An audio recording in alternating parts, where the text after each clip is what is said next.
Chair, thanks. Gentleman, recognize the gentleman from South Carolina, Mr. Gowdy, for 5 minutes. Thank you, Mr. Chairman. Professor Ramirez, you mentioned a couple of cases in your opening statement, and I know that time is short when you only have 5 minutes, and you were not able to address other cases. I wanted to ask you whether or not you were familiar with a few other cases.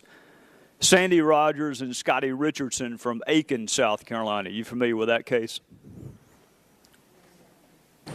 No, sir. How about Roger Dale Rice from Lauren, South Carolina? You familiar with that case? No, sir. Eric Nicholson or Marcus Whitfield from Greenville, South Carolina? You familiar with that case? No, sir.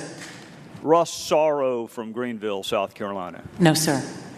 Or Kevin Carper from Spartanburg, South Carolina? No, sir. Professor, those are just a handful of the more than 340 police officers who were killed in the line of duty in South Carolina. And Kevin Carper's case is most instructive because his partner did CPR on the suspect that killed Kevin, trying to save his life. Let me ask it another way. Are you familiar with the case of Ricky Samuel? No, sir. How about Tamika Houston? No, sir. How about Nell Lindsay? No, sir. Miranda All? No, sir. Santiago Rios? No, sir.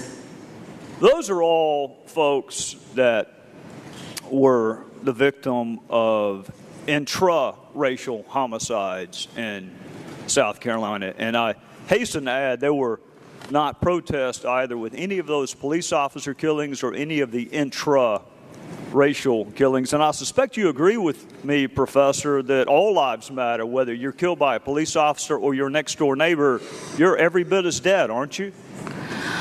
Yes, sir. I actually, as a former prosecutor and someone who's worked with police officers, have the deepest respect for them. So do I. And despite that deep respect, Professor, I still maintain the objectivity of prosecuting police officers who engaged in misconduct. We have a process in place if you don't think you can be fair. It's called recusal, which is what some of us did in every single one of our officer-involved shootings. We recused it to another prosecutor so he or she could make that decision. So there is a process in place. You called for a process. There is one. It's called recusal.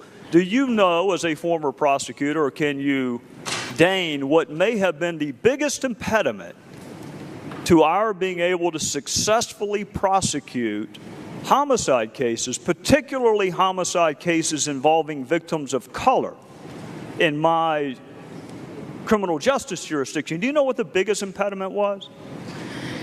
In Massachusetts, one of the biggest impediments is trying to get witnesses to come forward. You're exactly right. You're exactly right. You have a victim of color, and we had trouble getting witnesses to cooperate with law enforcement and prosecutors, which then, as you know, diminishes the quality of that case and your ability to prosecute it, which may result in a lesser plea bargain because you don't have the facts, which may then result in what you said in your opening statement, which is people have a tendency to treat black lives differently than white, when the reality is the case wasn't quite as good. Isn't that a possibility too? For every prosecutor who's out there, this is a serious problem, and you are correct in pointing that out, sir. Right, and it wasn't just me pointing it out, Professor. I happen to have a fantastic chief of police when I was the DA. Fantastic man by the name of Tony Fisher, who happened to be an African-American chief of police. And he lamented the exact same thing you and I are talking about, is the loss of life in his community and the refusal of people to cooperate, even in a drive-by shooting of an 8-year-old at a birthday party. A drive-by shooting outdoors where the whole world saw the car drive by, and nobody would cooperate with the prosecution in the murder of an 8-year-old. So I hope that part of this 21st century police strategies conversation that we're having includes getting people to cooperate with law enforcement so you can hold people to the exact same standard regardless of the race of the victim. And I want to say this too. I want to thank my friend Ced Richmond and Hakeem Jeffries and others who are working on this issue because they want a justice system that is colorblind.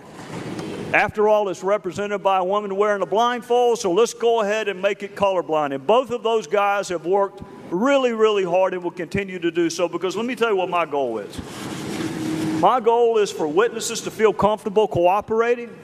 But here's my other goal, and I'm out of time, but I'm going to share it with you. I want us to get to the point where we lament the death, the murder of a black female like Nell Lindsay, just as much if it's at the hand of an abusive husband, which it was, as we would if it had been at the hand of a white cop. I'd like to get to the point where we're equally outraged at the loss of life, and I hope we can get there. With that, I would yield back.